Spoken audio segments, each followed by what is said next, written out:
그러니까 전번에 그 강좌 소개하면서 우리가 이제 이 강좌에서 이제 자바 언어에 대한 기본적인 지식과 이제 중급 정도의 실력을 갖추도록 이제 강좌가 이루어지는데요. 앞에서 이제 이 자바라는 언어가 그 전 세계에서 얼마만큼 파퓰러하게 사용되고 있는가 하는 걸 이제 톱의 그 통계를 보면서 이제 1, 2위를 C하고 다투고 있었죠. 그리고 또 기타 뭐 그 개발자들이 좋아하는 앞으로 사용하고 싶은 언어라든지 여러 가지를 살펴봤어요. 그런 것들은 그래서 그거는 한번 살펴보시고 오늘 지금 강의는 요 이제 우리 교재의 이제 시작부터가 이제 여기서부터이기 때문에 그 요 교재의 시작부터 시작을 하겠습니다. 이 자연어와 프로그래밍 언어라는 것부터 시작을 하는데 자연어와 프로그래밍 언어 이제 이거 굉장히 이제 기본적인 개념이지만 자바라는 언어의 특성을 알기 위해서 그 유래를 한번 살펴보는 거예요. 일단 자연어에 대응되는 상반되는 개념은 기계어라는 개념입니다. 자연어는 이제 내추럴 랭귀지라고 그러죠. 그다음에 이제 이 기계어는 머신 랭귀지라고 그럽니다. 그래서 이런 자연어하고 이제 기계어에 대해 좀 먼저 살펴보는데 우리가 이제 이 자연어는 사람들이 인간들이 사용하는 언어면은 다 자연어입니다. 인간들이 쉽게 이해하고 그 표현할 수 있는 거면 다 자연어라고 얘기하면 됩니다. 그래서 내추럴 랭귀지라고 얘기하면 되는데 기계어는 그 반대로 기계가 이해할 수 있는 언어예요. 사람은 전혀 이해하기가 굉장히 어렵다는 얘기예요. 여기서 기계라는 얘기는 보통 이제 컴퓨터라고 알아듣으면 됩니다. 뭐 로봇이 돼도 좋고 어쨌든 간에 이 컴퓨터가 이해하는 언어라고 생각하면 이제 기계예요. 그래서 인간과 컴퓨터 개념에서 그 인간이 사용하는 언어는 자연어, 컴퓨터가 이해하는 언어는 기계어. 이렇게 이제 우리가 볼 수 있고 우리가 그 인간 세상에서 이런 그러면 언어라는 게 어떤 역할을 하고 있는가는 여러분들 잘 아시겠죠? 인간이 사는 세상은 그 서로 간에 어떤 자기가 원하는 어떤 일을 하기 위해서 혹은 작업을 하기 위해서 여러분들은 대개 생활 그러면서 이제 삶이 이루어지는데 그 삶 속을 잘 살펴보면은 그 삶의 70%가 다른 사람과의 소통을 통해서 살아갑니다. 이제 나머지 한 30% 정도가 소통이 아닌 자신의 그 존재, 삶, 생명 유지를 위해서 이제 살아가는 이제 말하자면 뭐 먹고 자고 이제 말하자면 배설하고 이제 이런 것들은 이제 본성적이기 때문에 그 뭐 좀 다른 소통하지 않고 자기가 스스로 물론 내부 자기하고 스스로 소통하는 게 되겠지만 근데 이제 그 다음에 외부 다른 일은 다 여러분들 여러 사람들하고 소통을 하면서 작업을 하게 돼 있어요. 강의를 듣더라도 저와 여러분들하고 이렇게 소통을 하고 있죠. 그 다음에 여러분들이 친구들을 만나도 서로 뭔가 말을 하면서 즉 자연어를 사용해서 말을 하면서 소통을 하면서 일을 하죠. 그 다음에 이제 컴퓨터를 사용한다 하더라도 컴퓨터하고 이제 소통을 해야 돼요. 어쨌든 간에. 그래서 이렇게 소통이 굉장히 중요한데 그 소통의 수단, 즉 미디어죠. 그 소통의 수단은 이제 어떤 걸로 지금 사용하고 있느냐. 지금 여러분들 언어지만 사실 이 미디어라는 개념, 매체라는 개념은 크게 두 가지로 분류됩니다. 하나는 전달하는 미디어가 있고 전달을 위한 미디어가 있고 하나는 내 어떤 의사를 표현하고자 하는 미디어가 있어요. 이런 이제 전달 미디어는 이제 여러분들 그 내가 표현하는 어떤 말을 어떻게 전달하고 그 말을 표현한 내가 전달하고자 하는 내용을 표현하고자 하는데 가장 많이 쓰고 있는 게 언어죠. 말이에요. 이걸 제일 많이 쓰고 있습니다. 그 외에도 이제 글을 쓰고 있고 그 다음에 요새 이제 과거에는 이제 언어 말과 이제 글이 이제 대표적이죠. 그러나 이제 지금은 여러분들 여러 가지 뭐 사진 갖고도 표현을 하고 또 그 동영상 갖고도 표현을 하고 그다음에 애니메이션 갖고도 표현하고 그다음에 뭐 요새 더 많아졌죠. 뭐 VR도 있고 뭐 AR도 있고 뭐 굉장히 다양하게 이제 표현 및 자기 어떤 이 생각을 표현하고자 하는 그런 매체들이 굉장히 많이 존재하고 있어요. 여러분들 이제 이런 걸 딱 보면 근데 아직까지도 가장 큰 비중을 차지하고 있는 게 언어입니다. 언어라는 거죠. 그럼 전달 미디어는 뭐냐? 그런 표현 미디어로 만들어진 어떤 그 내용을 다른 사람한테 전달하는 데 쓰는 전달용 미디어라고 보면 돼요. 그럼 언어를 전달을 위해서는 여러분들 미디어로 공기를 쓰고 있죠.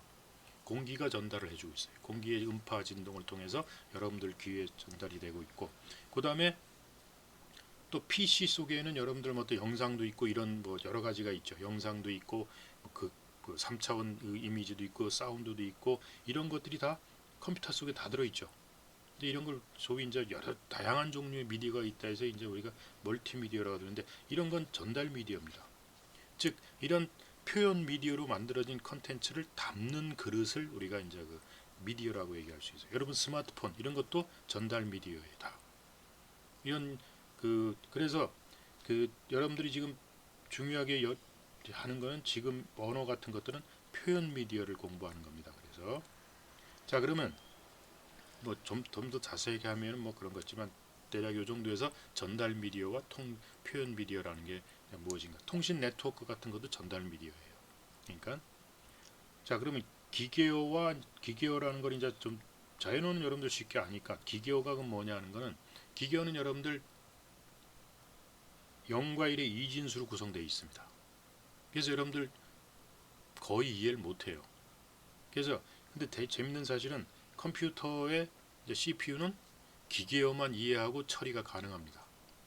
그러니까 컴퓨터는 굉장히 0과 1로 이루어지는 자기네 언어를 잘 이해하고 빨리 실행해요. 그래서 기계어로 프로그래밍을 짜면 컴퓨터한테 일을 시키면 굉장히 빠르게 시킬 수가 있어요. 그러나 사람이 모르니까 기계어 갖고 시킬 수는 없죠. 자, 그 다음에 참고로 어셈블리어라는 언어가 또 있는데, 어셈블리어는 기계어라는 거는 너무 0과 1로 구성돼서 사람이 이해하기에 너무 힘들기 때문에 0과 1에 이루어진 어떤 특별한 패턴을, 특별한 특징적인 상징적인 어떤 단어, 워드 이런 걸로 대체해 가지고 만들어진 언어예요. 그래서 어셈블리 언어는 기계어보다는 조금 이해하기가 쉽습니다. 그러나 어셈블리 언어도 사람이 이해하기는 무척 어려워요. 그래서 나중에 보겠지만 이제 이런 기계어나 어셈블리어 같은 건 다 이제 저급 언어라고 합니다. 프로그래밍 언어 할 때 얘기 나오는데, 자 그래서 그러면 이제 프로그래밍 언어라 이제 여러분 배울 게, 이제 프로그래밍 언어라는 게 뭐냐? 사람이 이해하기 쉽고 복잡한 작업, 자료 구조, 알고리즘 등을 표현하기 위해 고안된 언어인데, 여러분들이 잘 알고 있는 지금 여러분이 배우는 자바라든지 그다음에 앞에 배웠던 C라든지 앞으로 여러분이 또 더 공부해야 될 파이썬이라든지 이런 거 다 프로그래밍 언어죠. 그럼 프로그래밍 언어라는 게 뭐냐? 자, 이 프로그래밍 언어라는 게 이제 위치가 이제 잘 보면은 자연어하고 기계어하고 그 사이에 존재하고 있는데, 이게 없이 이 사람이 쓰는 자연어를 잘 보면 굉장히 다양한 종류가 있죠. 한국어, 영어, 중국어, 일본어, 독일어, 불어, 스페인어, 뭐 아프리카에 또 지들 말이 있고 굉장히 다양한 말이 있는데, 이 사람들이 컴퓨터가 없었을 때는 뭐 지들끼리 한국말만 하면서 생활하고 살면 별 일이 없었지만, 이제 컴퓨터가 나오고 이런 컴퓨터를 사용하려다 보니까 컴퓨터가 이해하는 언어를 몰라가지고는 컴퓨터한테 작업을 시킬 수가 없었어요. 자, 근데 한국 사람은 한국어를 가지고 컴퓨터한테 일을 시키고, 뭐 영어를 쓰는 사람들은 영어를 가지고 일을 시키고, 이럴래 보면은 이 컴퓨터가 한국어도 이해해야 되고, 영어도 이해해야 되고, 중국어도 이해해야 되고, 일본어, 이게 무지하게 어려워지죠. 이제 이래서 이제 어떤 친구가 질문했던 내추럴 랭귀지 프로세싱, 즉 자연어 처리라는 게 상당히 이제 앞으로 굉장히 많은 연구가 진행될 테지만, 이 굉장히 많은 수백 개 언어를 컴퓨터한테 다 넘기기는 어렵죠.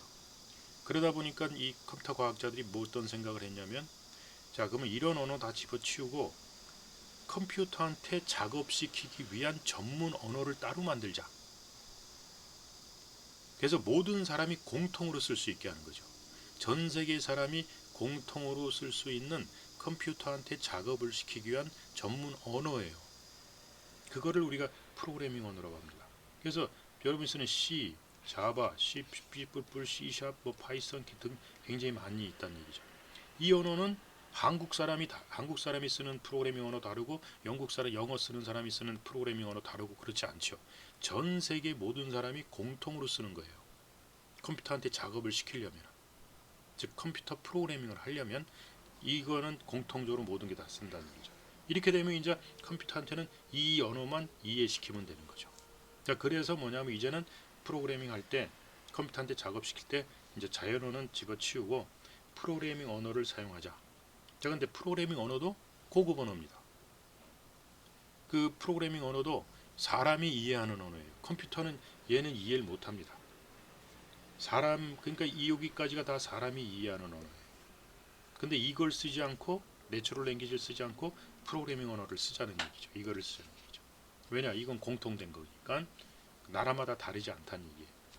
자, 그러니까 이거를 그러면 이제 기계어 컴퓨터가 이해하도록 하려니까 기계어로 변환을 해줘야겠죠.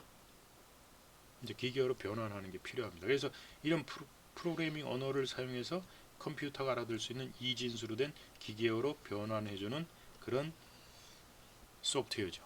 이걸 우리가 컴파일러라고 합니다. 이건 잘 알고 있죠. 그래서 컴파일을 통하면 이렇게. 그래서 프로그래밍 랭귀지라는 게 무엇인가 하는 개념을 이제 이해하라고 여러분들한테 설명해 주는 거예요.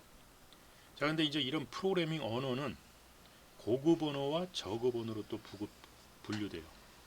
우리가 일반 언어를 자연어와 기계어로 분류하듯이 이제 프로그래밍 언어가 새로운 부류로 하나 나왔는데 프로그래밍 언어는 고급 언어와 저급 언어로 나뉘어집니다. 그래서 그럼 고급 언어와 저급 언어를 어떻게 판별하느냐? 사람이 이해하기 쉬울수록 고급 언어예요. 사람이 이해하기 쉬우면 고급 언어가 되고 사람이 알아듣지 못하면 저급 언어입니다. 그래서 대부분의 여러분들 쓰고 있는 프로그래밍 언어는 고급 언어죠. 뭐 C든 C샵이든 뭐 파이썬이든 자바든 이거 다 고급 언어예요. 그러나 앞에서 잠깐 다뤘던 기계어와 어셈블리 언어는 사람들이 이해하기가 굉장히 어렵습니다.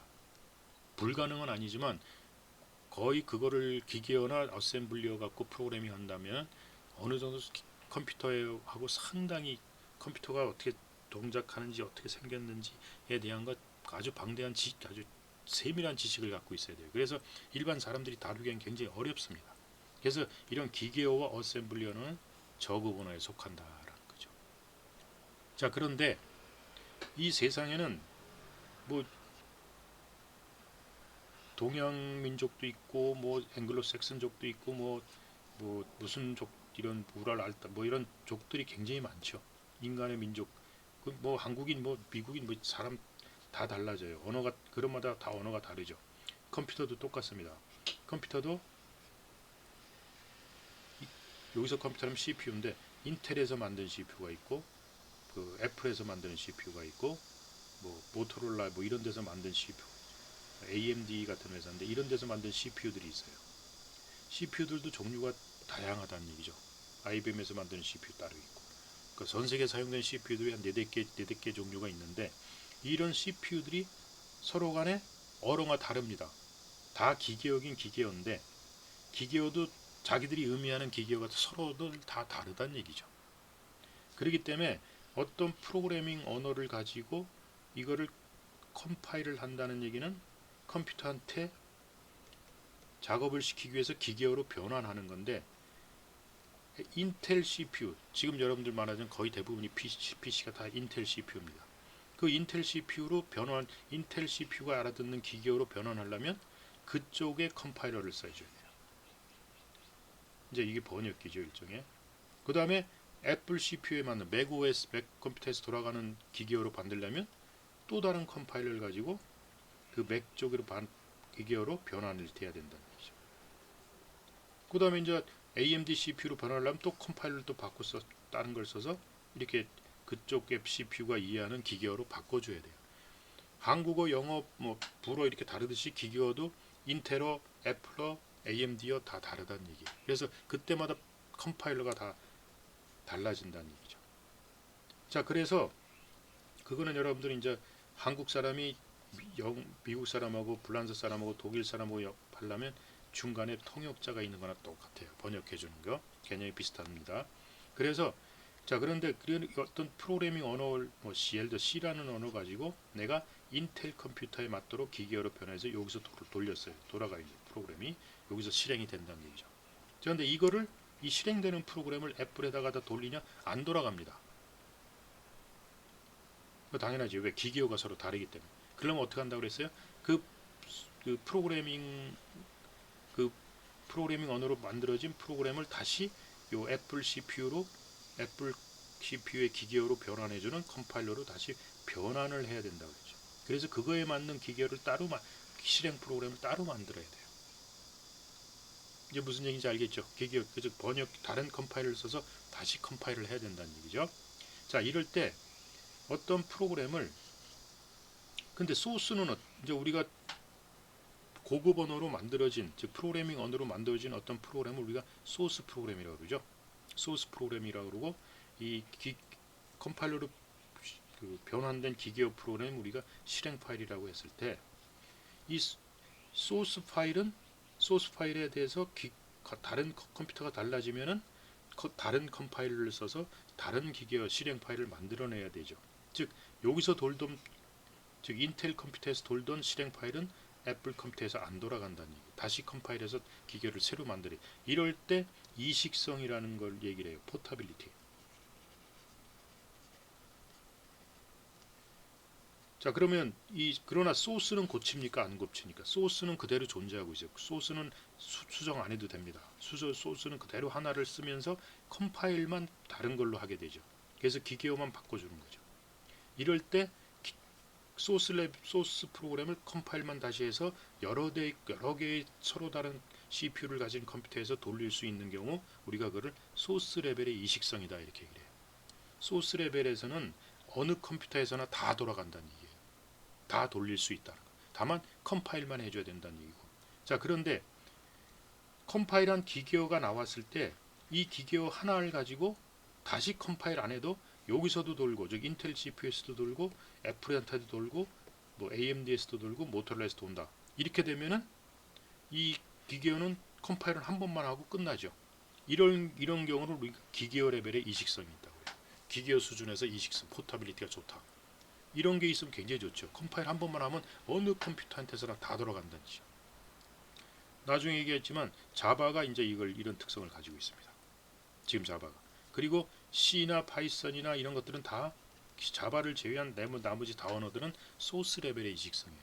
그래서 여러분들이 C 프로그램 하나 짰을 때 인텔 CPU에서 윈도우스에서 즉 인텔 CPU는 윈도우스죠. 여기서 돌아가는 기기 실행 파일을 만들었으면은 그 실행 파일만 가지고 애플 컴퓨터에서 실행하면 안 돌아갑니다. 그걸 애플 컴퓨터에서 실행하려면 여러분 소스 프로그램 다시 컴파일을 애플 기계로 변환해주는 컴파일러 가지고 다시 컴파일해서 실행 파일을 만들어줘야 돼요. 이런 경우는 소스 레벨의 이식성이에요. 그래서 C 언어나 파이썬이나 C++ 이런 것들 다 C# 이런 것들 다 소스 레벨의 이식성만 가지고 있어요. 그러나 독특하게 자바라는 언어는 기계어 레벨 한 번만 컴파일하면 모든 컴퓨터에서 다 돌아갑니다. 다른 컴퓨터에서. 굉장히 좋죠. 이게 굉장히 좋은 특성이죠. 그래서 포터빌리티, 이식성이 무엇인가라는 것을 여러분들 이제 이해하라 이런 뜻이고, 그래서 그걸 이제 지금까지 설명한 걸 그림으로 표현하면 이제 이 플랫폼 종속성이라고 해요. 플랫폼 디펜던시라고 얘기하는데, 그래서 인텔 CPU를 가진 리눅스 환경에서 개발해서 C나 C++ 갖고 어떤 프로그램을 짰다. 인텔 CPU를 가진. 자, 근데 인텔 CPU를 가지고 리눅스를 만드는 데서는 실행이 돼요. 왜냐하면 이거 컴파일만 하면. 그러나 애플사의 맥OS에서 안 됩니다. 그리고 또 그 인텔 CPU지만 윈도우스 운영체제하고 이제 같이 결부되는데 윈도우스를 쓰는 컴퓨터에서는 또 안 돼요. 실행이 되지 않습니다. 그러니까 CPU하고 그 운영체제하고 일치하는, 이 사람이 인텔 CPU와 리눅스 환경에서 개발을 했으면은 인텔 CPU하고 리눅스 환경을 갖춘 컴퓨터에서만 돌아가요. 그래서 기계는 항상 운영체제하고 연관이 됩니다, 여러분들. 그러나 그 둘 중에 하나라도 틀려지면은 돌아가지 않습니다. 즉 플랫폼의 종속도 따라 달라진다는 거죠. 즉 이거는 소스 레벨의 이식성이에요. 그래서 우리가 이게 플랫폼이라고 얘기할 때는 하드웨어와 운영체제를 다 합친 개념을 우리가 플랫폼이라고 얘기합니다.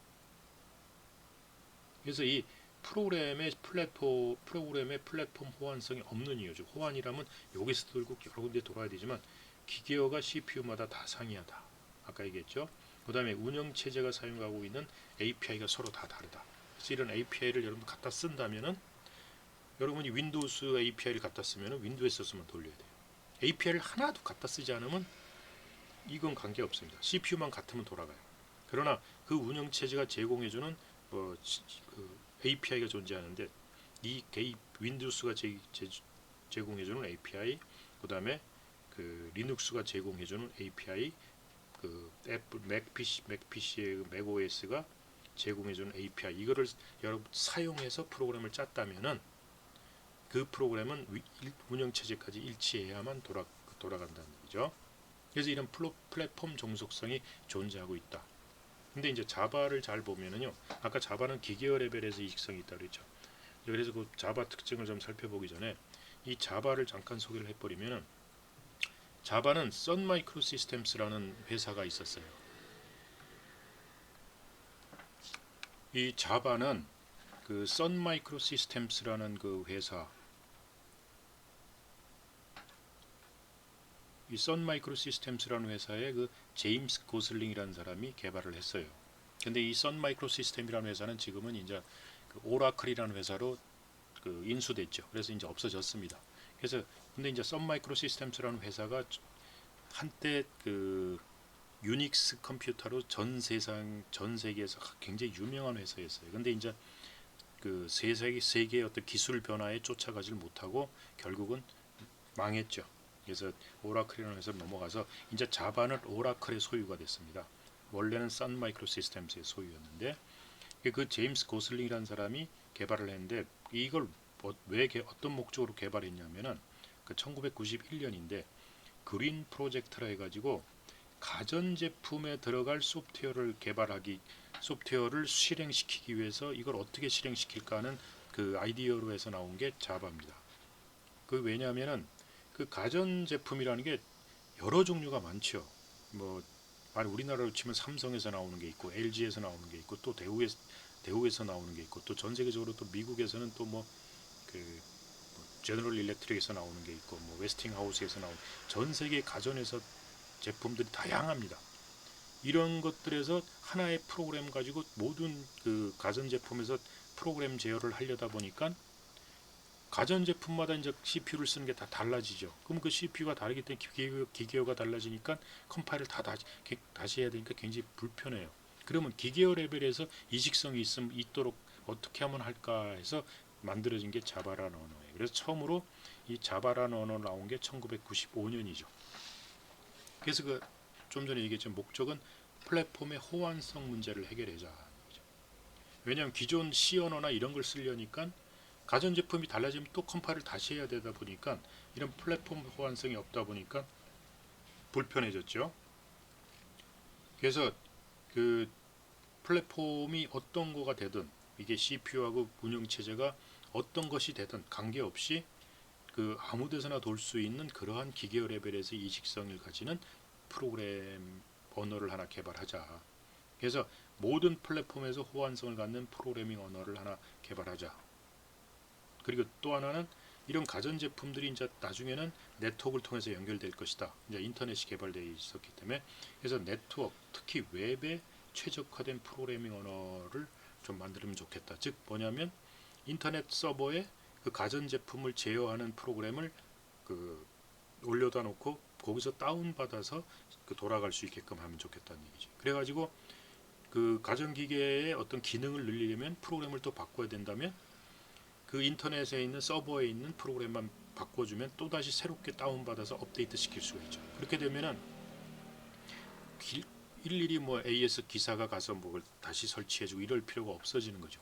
서버만 그 가전 회사에서는 프로그램만 바꿔서 컴파일만 해두면은 그거를 다운받으면 또 기능이 업데이트되고 또 기능이 업데이트되고 할 수 있기 때문에 이 네트워크를 통해서 효율적으로 동작할 수 있는 그런 프로그램을 개발할 수 있는 언어. 그래서 이 두 가지 목적을 가지고 개발됐어요. 그리고 또 그러다 보면서 가전제품이니까 또 CPU들이 메모리 용량을 굉장히 많이 쓸 수가 없죠. 그렇게 되면 또 값이 비싸지니까 그래서 메모리 용량을 좀 적게 쓰면서 효율적으로 돌 수 있는 그런 프로그램을 개발할 수 있는 언어. 이제 그런 요런 주요 목적을 가지고 개발이 돼서 제일 처음 95년 제일 처음 나왔을 때 오크라는 이름으로 나왔어요. 그래서 근데 이것이 이제 그 인터넷하고 웹의 발전이 급작하게 되면서 그 엄청난 발전에 힘입어서 퍼지게 되면서 자바라는 이름으로 바꾸게 됩니다. 자바라는 이름으로 바꾸는데 이 자바라는 이름이 보면 여러분들 그 마크에 보면 이렇게 커피잔이 있으면서 요새 김이 모락말하고 나고 있죠. 그래서 뭐 정확한 건 아니지만 들리는 소문은 이 사람들이 이 언어를 개발할 때 그 커피를 한 잔 마시면서 거기 뭐 테라스나 이런 데 서로 커피 마시면서 그 의논을 하고 아이디어를 교환하면서 개발을 했다고 해요. 그때 그 커피가 자바 연등망이에요. 지금 자바라는 커피가 있죠. 그래서 어쨌든 이름을 자바를 붙여서 이 자바에 큰 의미가 있는 건 아닌 것 같아요. 이제 그러면서 이제 자바가 웹이 개발하면서 넷스케이프 웹 브라우저에서 이제 자바가 실행이 되면서 굉장히 퍼지기 시작했습니다. 이제 이 넷스케이프도 이제 망했죠. 그 마이크로소프트의 그 익스플로러가 나오면서 그러면서 이제 어쨌든 2009년에 선 마이크로 시스템이 망하면서 오라클이라는 회사로 인수가 돼서 지금은 오라클 사이트 옛날에는 선 마이크로 시스템 사이트에서 자바를 다운받았는데 지금은 오라클 사이트에서 자바를 다운받게 돼 있습니다. 자바 모든 게 이제 오라클 사이트에서 다운받게 돼 있어요. 자, 이 자바의 특징은 아까 얘기했던 특징을 하나로 줄인 게 워라라는 거예요. 지금 뭐냐면 write once, run anywhere 이런 뜻인데 한 번만 프로그래밍 하면은 어디서나 돌 수 있다.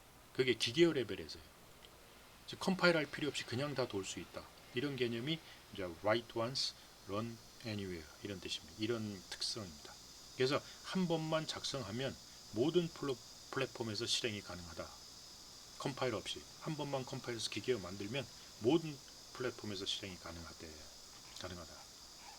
이렇게 함으로 인해서 기존의 C나 C++ 등과 같은 기존 언어가 가지는 플랫폼 종속성을 극복했죠. 즉 OS나 하드웨어에 상관없이 그 이제 JVM이라는 자바 버추얼 머신인데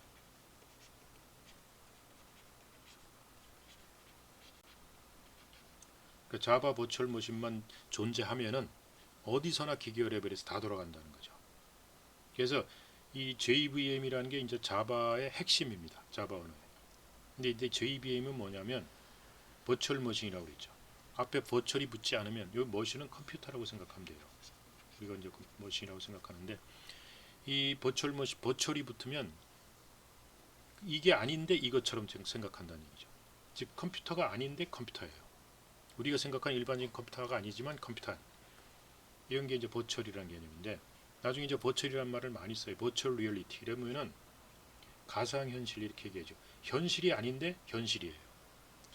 실제로는 현실이 아닌데 현실인 것처럼 느낀다는 얘기죠. 실제로 컴퓨터가 아닌데 컴퓨터처럼 느끼는. 그래서 자바 버추얼 머신은 자바만 실행시켜주는 특별 목적의 컴퓨터예요. 근데 이거는 실제로 기계처럼 우리가 눈에 보이는 그런 모니터가 있고 이런 개념이 아닌 컴퓨터 속에 만들어지는 컴퓨터예요. 그래서 컴퓨터 인사이드 컴퓨터라고 얘기하죠. 그래서 이런 JVM이 깔려야 돼요. 깔려야만 자바 프로그램을 돌릴 수 있습니다. 실행 파일을 돌릴 수가 있어요. 그래서 자바로 짠 소스 프로그램을 컴파일하면은 자바 버추얼 머신이 실행할 수 있는 기계어가 나옵니다. 일반 CPU, 뭐 인텔 CPU나 뭐 그 애플 CPU나 뭐 모토로라 CPU, 뭐 AMD CPU가 실행하는 게 아니에요. 자바 버추얼 머신이 실행할 수 있는 기계어로 그 자바 컴파일러는 변환합니다. 그래서 자바 버추얼 머신이 실행할 수 있는 기계어를 뭐라고 얘기하냐? 바이트 코드라고 그래요. 기계어를. 나중에 이제 자바에서는 이게 클래스 파일인데 그래서 이 워라라는 특성, 즉 한 번만 실행하면 어디서나 실행되는 그런 게 가능하게 된 게 이 바이트 코드 개념 때문에 특정 기계만 실행시킬 수 있는 전문 기계어라는 거죠. 그래서 자바의 기계어라는 얘기죠. 이 바이트 코드라는 개념을 도입했고 JVM이라는 새로운 컴퓨터 인사이드 컴퓨터 개념을 도입하면서 자바라는 언어가 기계어 레벨에서의 이식성을 갖게 됐습니다. 그래서 자바를 실행하려면 JVM을 다 깔아야 돼요. 모든 PC에. 애플에서 실행하려면 애플에다 JVM 깔고 이제 그걸 보면은 이런 거죠. 그래서 한 번만 프로그램을 하면은 자바 갖고 자바 응용표를 만들면은 인텔 CPU 리눅스를 가진 인텔 CPU면은 그 위에 자바 가상기계 JVM을 깔고 또 애플사의 맥PC의 그 맥OS를 가지는 플랫폼이면 거기다 또 자바 가상기계 깔고 JVM 깔고 인텔 CPU의 윈도우즈면은 그 위에다 또 자바 가상기계를 깔면은 그걸 이제 이렇게 되면 어떻게 돼요? 모든 컴퓨터가 이 실제 이런 걸 이제 네이티브 플랫폼이라고 하는데 원래 이제 그 기계 환경 개발 환경 네이티브 플랫폼인데 이 네이티브 플랫폼은 다 달라도 가상기계 환경이라는 건 다 똑같죠. 그러니까 동일한 환경으로 만들어 버리는 거죠. 그러니까 자바로 프로그램을 짜서 한 번만 컴파일해서 기계어가 만들어지면은 그 기계어는 여기서도 돌고 여기서도 돌고 여기서도 돌아요. 어디서나 돌아요. 그러니까 기계어만 하나 들고 다니면 아무데서나 다 돌릴 수 있다. 단 조건이 뭐야? 자바 가상기계가 설치돼 있어야 된다라는 거죠. 근데 다행히도 자바 가상기계는 돈을 주고 사는 게 아니고 무료로 다 다운받아서 설치할 수 있게 돼 있습니다. 그래서 이런 개념 때문에 한 번만 프로그램 작성하면 어디서나 실행한다라는 굉장히 좋은 플랫폼 종속성이 없어진 플랫폼 독립성을 갖게 된 거죠. 이게 이제 바이트 코드라는 기계요. 자바 버추얼 머신의 기계요. 그다음에 JVM 때문에 이런 게 가능해졌다라는 거죠. 그래서 자바가 특히 또 이제 여기에다가 이제 인터넷에 적합한 네트워크에 적합한 그 또 특성을 가지고 있어가지고 굉장히 전 세계적으로 급속하게 확산돼서 사용되기 시작했다는 얘기죠. 자, 1차 강의는 여기까지 하고 다음 강의에 이제 자바 가상 기계가 무엇인가 하는 것을 설명하도록 하겠습니다.